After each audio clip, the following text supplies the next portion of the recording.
Growing up as the youngest Martinez sibling meant growing up in the shadow of my brother Carlos's achievements. While he collected trophies for baseball and later landed a prestigious sales job at a Fortune 500 company, I spent my childhood dismantling old electronics in the garage and asking questions that apparently annoyed everyone around me. Why does Miguel always have to take things apart? Mom would sigh when she found me with a screwdriver and another broken appliance. Carlos never caused this much trouble. By high school the pattern was set. Carlos was the golden child who brought home report cards full of A's in business classes and letters of acceptance from top universities. I was the weird kid who spent lunch period in the chemistry lab and weekends building circuit boards that nobody understood. When Carlos graduated valedictorian and headed to Northwestern on a full scholarship, the family celebrated for weeks. When I graduated 2 years later with the highest GPA in the school's history and a full ride to MIT, the dinner conversation lasted exactly 5 minutes before shifting back to Carlos's latest promotion. Chemistry, engineering, whatever Miguel does, Dad would tell his friends. Carlos is the one with real business sense. That's what matters in the real world. The dismissal stung, but I learned to channel that energy into my work. While Carlos climbed corporate ladders, I dove deeper into material science research. While he bought increasingly expensive cars to impress dates, I spent 18-hour days in university labs exploring the molecular structures of conductive polymers. My PhD dissertation on nanoscale conductivity patterns won 3 academic awards and landed me a position at Stanford's Advanced Materials Research Institute, but family dinners still centered around Carlos's quarterly sales numbers. Miguel's still in school, Mom would explain to relatives as if pursuing a doctorate at 26 was somehow equivalent to failing to launch. Carlos bought his second house last month. The real turning point came during my postdoctoral research on flexible electronics. I'd been working on a breakthrough that could revolutionize how we manufacture computer processors, but explaining quantum tunneling effects in carbon nanotube arrays to my family was like describing color to someone who'd never seen light. They'd nod politely and immediately change the subject to Carlos's latest business trip or new girlfriend. For 3 years I worked in relative obscurity, publishing papers that earned recognition from colleagues around the world while remaining invisible to the people who mattered most to me. My research team grew from 2 graduate students to 15 full-time researchers. Major tech companies started sending representatives to our lab presentations. Patent applications piled up on my desk like autumn leaves, but at family gatherings I was still just Miguel who played with computers. The breakthrough happened on a Tuesday in November. After months of failed experiments, we finally achieved stable room temperature superconductivity in a flexible substrate that could be manufactured at scale. The implications were staggering. Phones that never needed charging, computers that operated at impossible speeds, electric vehicles that could run for months on a single charge. I stared at the test results for 20 minutes before allowing myself to believe what the data was telling me. "Dr. Martinez," my research assistant Sarah whispered, "do you realize what this means?" I realized exactly what it meant. This wasn't just an academic publication or another line on my CV. This was the kind of discovery that would reshape entire industries. But I also knew that sharing this news with my family would result in the same polite disinterest they'd shown for everything else I'd ever accomplished. So I kept quiet and focused on the patent application process. My lawyer, Dr. Rebecca Chen, had been handling intellectual property cases for major universities for 15 years, and even she seemed stunned by the commercial potential of what we'd discovered. "Miguel, I need you to understand something," she said during our first meeting about the patent application. "This isn't just another research breakthrough. If the preliminary market analysis is accurate, we're looking at technology that could be worth billions." "Billions with a B?" I asked, still not quite believing it myself. "Multiple billions. Every major tech company in the world is going to want licensing rights to this. Apple, Google, Samsung, Tesla, they'll be fighting each other for access." The patent application process took 14 months. 14 months of technical reviews, peer evaluations, and legal documentation while I continued my regular research schedule and attended family gatherings where Carlos regaled everyone with stories about his promotion to regional sales director. "Miguel's still doing his little experiments," he'd say with the condescending smile I'd grown to hate. "Maybe someday he'll invent something useful." "Leave your brother alone," Mom would interject, but not in the way that actually defended me. More in the way you'd tell someone to stop teasing a child. "He's happy with his science projects." The worst was Christmas Eve, exactly 2 weeks before I received word that the patent had been approved. Carlos had just announced his engagement to his girlfriend of 8 months, and the entire extended family had gathered to celebrate at my parents' house. Uncle Roberto flew in from Phoenix, Aunt Carmen drove down from Sacramento, and all the cousins brought their spouses and children for the biggest Martinez family gathering in 5 years. Carlos held court in the living room, showing off the engagement ring and sharing stories about his proposal at a 5-star restaurant in Napa Valley. The conversation naturally shifted to his career prospects, his plans to buy a bigger house, and his trajectory toward becoming the youngest vice president in his company's history. "What about you, Miguel?" Aunt Carmen asked during a brief lull in the Carlos appreciation session. "Still working at the university?" "Still researching advanced materials," I confirmed, knowing that the technical details would glaze over their eyes within seconds. "That's nice, honey," she said in the tone people use when they're already planning to change the subject. "Any chance you'll get a real job soon?" The question hung in the air like smoke from Uncle Roberto's cigar. A real job. As if 3 years of postdoctoral research at one of the world's premier engineering institutions was somehow equivalent to unemployment. "Miguel's happy playing scientist," Carlos interjected with a laugh that drew chuckles from around the room. "Someone has to do those experiments that never amount to anything." "Stop playing scientist," he continued, gesturing with his wine glass toward the assembled family.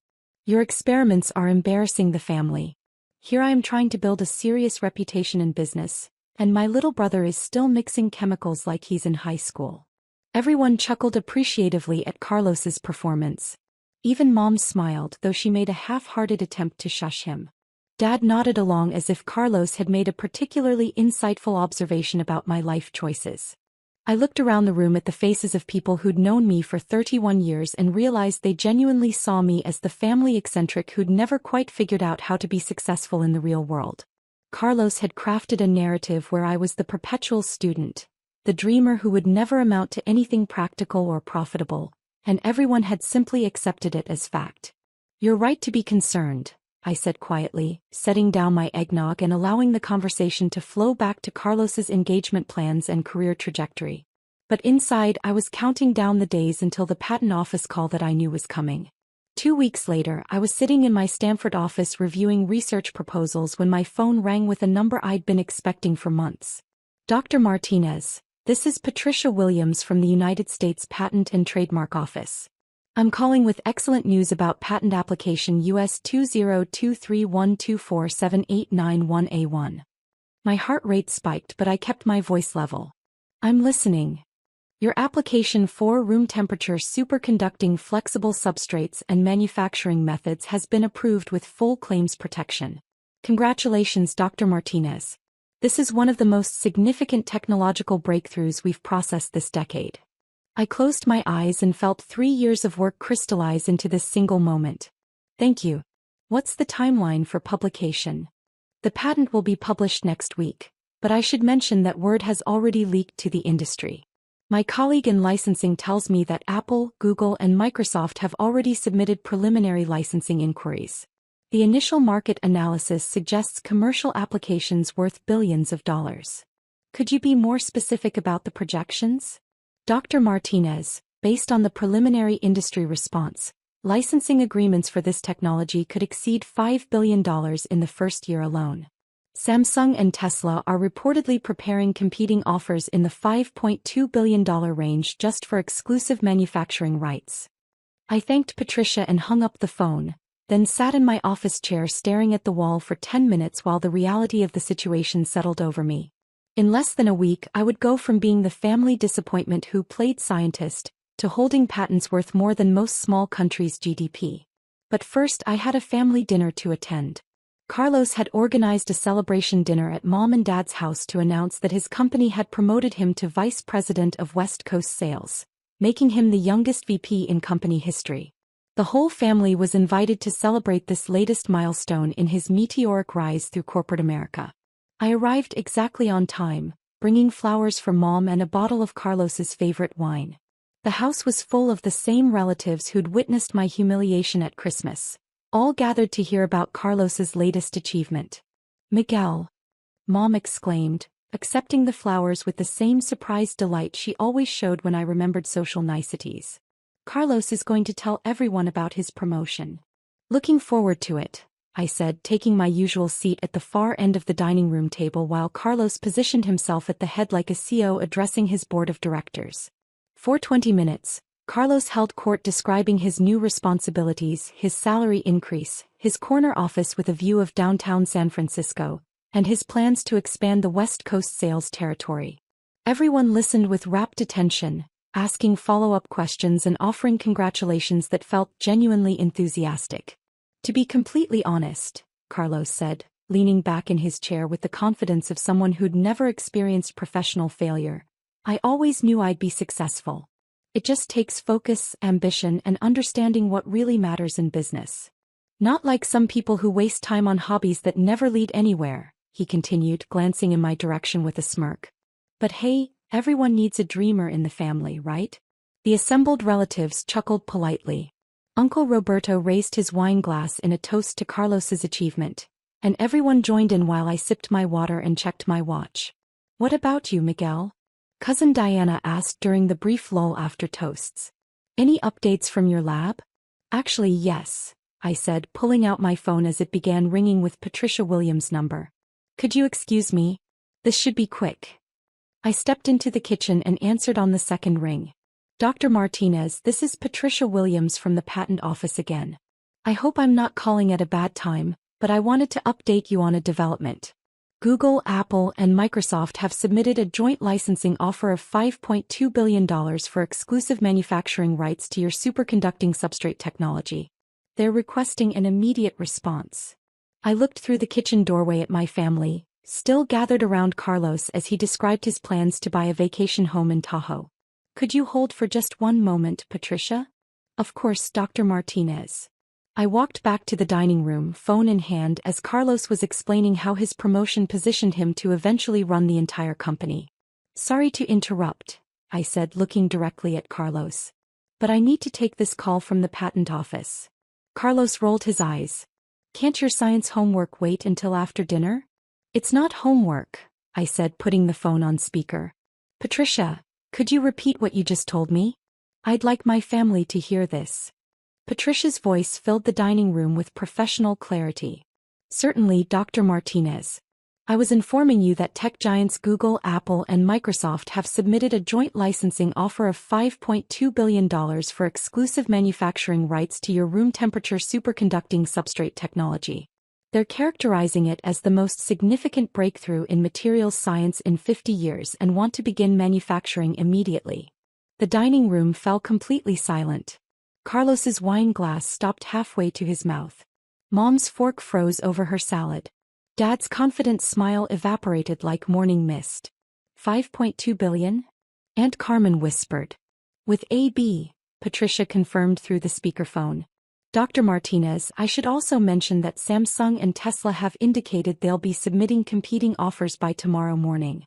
The preliminary market analysis suggests this technology could revolutionize consumer electronics, electric vehicles, and renewable energy storage. Carlos set down his wine glass with a hand that was suddenly less steady. Miguel, is this some kind of joke? No joke, I said, taking the phone off speaker. Patricia, I'll need to review the offers with my legal team and get back to you tomorrow morning. Of course, Dr. Martinez. Congratulations again on this extraordinary achievement. The industry is calling it the breakthrough of the decade. I hung up and looked around the table at the faces of family members who were seeing me clearly for perhaps the first time in 31 years. Carlos stared at me like I'd suddenly sprouted wings and spoken in ancient Greek. Miguel, Dad said slowly, did she say $5.2 billion? That's the current high bid, I confirmed, sitting back down and calmly reaching for the breadbasket. Though Patricia thinks it'll go higher once the patent is officially published next week. Your little experiments, Mom said, her voice barely above a whisper, are worth $5 billion? The specific breakthrough involves achieving stable room temperature superconductivity in flexible substrates that can be manufactured at industrial scale, I explained, buttering a dinner roll as if I weren't describing technology that would reshape the global economy. It has applications in everything from smartphone batteries to electric vehicle charging systems to quantum computers. Carlos opened his mouth, closed it, opened it again, then seemed to forget how speech worked entirely. Miguel, Uncle Roberto said, leaning forward with sudden intense interest, when you say exclusive manufacturing rights, I mean that whichever company wins the licensing agreement will control production of the most revolutionary electronic component since the microprocessor, I said. Early projections suggest it could be worth $20 to $30 billion in annual revenue within 5 years. Your brother just got promoted to vice president, Mom said weakly, as if trying to maintain some sense of family hierarchy even as the foundations of that hierarchy crumbled around her. That's wonderful for Carlos, I said sincerely. Vice president is a significant achievement. Carlos finally found his voice. Miguel, why didn't you tell us about this? I considered the question carefully before answering. You mean like how I told you about my PhD dissertation that won the National Science Foundation's Outstanding Research Award? Or how I mentioned that my postdoctoral work was featured on the cover of Nature Materials? Or how I explained that Stanford recruited me specifically because of my breakthrough research in conductive polymers? The silence that followed was broken only by the ticking of Mom's antique clock in the hallway. We thought, Carlos said slowly, that you were just playing around with science projects. I was playing around with science projects, I agreed. Science projects that are apparently worth more than most Fortune 500 companies. My phone rang again. This time it was Dr. Chin, my patent attorney. Miguel, I hope you're sitting down. Samsung just called with a $6.8 billion offer. They want to begin negotiations immediately, and they're talking about additional research funding that could reach into the tens of billions. I looked at Carlos, who had spent the last hour explaining how his promotion to vice president represented the pinnacle of business success. Rebecca, could you send me the preliminary terms by email? I'm at a family dinner celebrating my brother's promotion. Of course. Miguel, I've been handling intellectual property cases for 20 years and I've never seen anything like this. You've essentially created a new category of materials science. This is going to change everything. After hanging up, I noticed that everyone at the table was staring at me with expressions ranging from shock to something that looked suspiciously like fear. Samsung offered $6.8 billion, I announced casually. Plus additional research funding. Dad cleared his throat. Miguel, I think we owe you an apology. For what? I asked, genuinely curious. For not understanding how important your work was, Mom said, reaching across the table to touch my hand. We thought you were just experimenting. I was experimenting. That's how breakthroughs happen. You experiment until you discover something that changes the world. Carlos had been unusually quiet, staring at his plate like it held the secrets of the universe. Finally, he looked up at me with an expression I'd never seen on his face before. Genuine respect mixed with something that might have been humility. Miguel, I owe you a massive apology. I've been treating you like you were wasting your time. I had no idea you were working on anything this significant. It's okay, I said and meant it. Most people don't understand materials science research. It's not exactly cocktail party conversation. But we're not most people, Dad said firmly. We're your family. We should have paid attention. We should have asked better questions. You should have trusted that I knew what I was doing, I corrected gently. But I understand why you didn't. What I do is pretty abstract until it results in something like this. My phone buzzed with a text from Dr. Chin. Tesla just called. $8.2 billion. They want to meet tomorrow morning. I showed the text to Carlos, who read it twice before handing my phone back with shaking hands. $8 billion, he repeated slowly. For one patent, I confirmed. Though it's based on 3 years of research and about 20 subsidiary discoveries that will probably generate additional patents over the next few years. The family dinner that was supposed to celebrate Carlos's promotion had transformed into something entirely different. Instead of toasting his vice presidency, everyone was asking me questions about superconductors, patent law, and what I planned to do with more money than any of them had ever imagined. Are you going to sell to Tesla? Cousin Diana asked. I haven't decided yet, I said honestly. There are benefits to working with different companies. Tesla could accelerate electric vehicle adoption globally. Apple could revolutionize personal electronics. Google could use it for quantum computing research. Each option would impact the world differently. Miguel, Carlos said quietly, I want you to know that I'm proud of you. I'm proud to be your brother. And I'm sorry I was too stupid to see how brilliant you are. For the first time in years, Carlos's words felt genuine rather than performative. The brother who had dismissed my work as embarrassing experiments was looking at me like I was someone he genuinely admired. "Thank you," I said. "That means more than you know." But even as I accepted his apology, I couldn't help thinking about all the times I'd tried to explain my research to family members who were too busy celebrating Carlos's quarterly sales numbers to listen. All the Christmas dinners where my academic achievements were glossed over in favor of discussing his latest promotion. All the moments when I'd felt invisible in my own family because what I was doing didn't fit their definition of success. Over the next week, the bidding war intensified. Tesla increased their offer to $9.1 billion. Apple responded with $9.8 billion plus equity in a new research division. Google offered $10.2 billion and the opportunity to head their new materials science laboratory. Samsung came back with $11.5 billion and a promise to build a dedicated manufacturing facility with my name on it. My family, meanwhile, transformed completely in their treatment of me. Mom called every day to check on the negotiations. Dad started telling his golf buddies about his son, the genius inventor. Carlos introduced me to his fiancée as my brother, the billionaire scientist. The attention felt good, I had to admit. After years of being the family afterthought, being treated like the most important person in the room was a welcome change. But it also highlighted how conditional their respect had always been. They didn't love me more than they had before. They just finally understood that I was worth their attention. In the end, I decided to license the technology to multiple companies rather than selling exclusively to one. Apple got manufacturing rights for consumer electronics. Tesla got electric vehicle applications. Google got quantum computing research. Samsung got industrial manufacturing equipment. The total licensing deals came to $18.7 billion over 7 years, with additional research funding that could reach $30 billion if certain development milestones were met. I used part of the initial payment to establish the Martinez Foundation for Materials Science Research, providing grants for graduate students whose work is too experimental or abstract for traditional funding sources. Students like I had been working on projects that their own families might not understand until the breakthrough moment arrives.